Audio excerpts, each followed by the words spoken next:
আসসালামু আলাইকুম। আজকে আমার রাজনৈতিক চিন্তা চেতনার মধ্যে যেটা আসছে সেটি হচ্ছে বাংলাদেশের বর্তমান রাজনৈতিক যে ধারা চলছে তাতে আমি এবং আমার মতো যারা বাংলাদেশের মুক্তিযুদ্ধকে মনে প্রাণে ধারণ করে বিশ্বাস করে তারা সবাই আজকে কম বেশি আহত। বর্তমান যে অন্তর্বর্তীকালীন সরকার এবং তাদের যে সহযোগী ছাত্র সমন্বয়ক নামধারী যারা আছেন তারা একের পর এক মুক্তিযুদ্ধকে নিয়ে, মুক্তিযুদ্ধের ইতিহাসকে নিয়ে, মুক্তিযুদ্ধে যারা সামনে থেকে নেতৃত্ব দিয়ে আমাদেরকে একটি স্বাধীন সার্বভৌম দেশ হিসেবে উপহার দিয়েছে তাদেরকে হায় প্রতিপন্ন, ছোট এবং মুক্তিযোদ্ধাদেরকে বিভিন্নভাবে হয়রানি অপমান করা হচ্ছে, যেটা আমার মতো যারা মুক্তিযুদ্ধ প্রেমী তাদের সবাইকেই আহত করছে বলে আমি বিশ্বাস করি। এবং তারা ২৪-এর যে একটি অভ্যুত্থান সেটিকে মুক্তিযুদ্ধের উপরে ঠাঁই দেওয়ার সর্বোচ্চ চেষ্টা করে যাচ্ছে, যেটি কোনোভাবেই কাম্য নয়। ২৪-এর অভ্যুত্থান একটি গণ অভ্যুত্থান। এখানে যারা প্রাণ দিয়েছে, আহত হয়েছে, তাদের প্রতি আমার শ্রদ্ধা। কিন্তু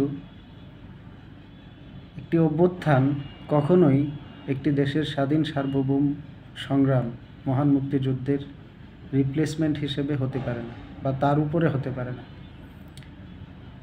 আমাদের বাংলাদেশের মুক্তিযুদ্ধ হচ্ছে আমাদের এই দেশের ফাউন্ডেশন। সুতরাং ফাউন্ডেশন নিয়েই যদি নাড়াচাড়া করা হয় তাহলে একটি দেশের জন্য সেটি কখনোই সুফল বয়ে আনবে না। এবং ৭২-এর সংবিধানের বিষয়ে তারা যে কাটাছেঁড়ার কথা বা বাদ দিয়ে দেওয়ার কথা বলছে সেটিও আসলে কোনোভাবেই কাম্য নয়।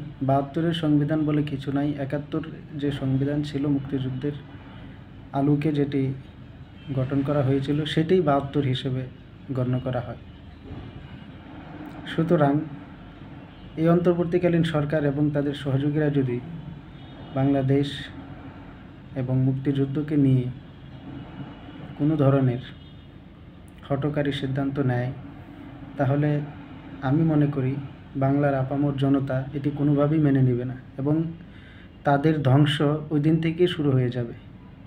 সুতরাং আমি এই অন্তর্বর্তীকালীন সরকারের সহযোগী এবং যারা আছেন তাদের প্রতি আহ্বান জানাচ্ছি, আপনারা এই ধরনের মন মানসিকতা থেকে সরে আসুন। মহান মুক্তিযুদ্ধকে এবং তার ইতিহাসকে সঠিকভাবে তার জায়গায় থাকতে দিন এবং দেশের উন্নয়নের জন্য যা দরকার, সাধারণ মানুষ, খেটে খাওয়া মানুষ, দ্রব্যমূল্যের ঊর্ধ্বগতি, সিন্ডিকেট, ওইগুলা কীভাবে ভাঙবেন সে বিষয়ে আলোকপাত করুন।